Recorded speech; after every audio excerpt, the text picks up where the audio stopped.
Hello everyone, this is an intro to my newest Skillshare class, how to draw this beautiful sky using Adobe Fresco. So if you want to watch this class for free, go ahead and click the link in the description box below. Hello everyone and welcome to a class on how to paint a breathtaking sunset sky using Adobe Fresco. Whether you're a seasoned artist or just starting out, you're in for an exciting journey.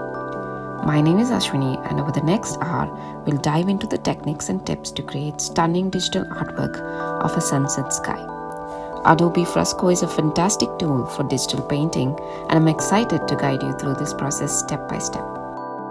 We'll start from scratch by setting up our canvas and selecting our colors. Then we'll explore how to create a gradient effect of the setting sun and blend those beautiful warm tones seamlessly into the horizon. Throughout the class, you can see me paint each stroke so you can follow along with me. Feel free to pause, rewind, or just speed things up. This class is all about exploring creativity at your own pace.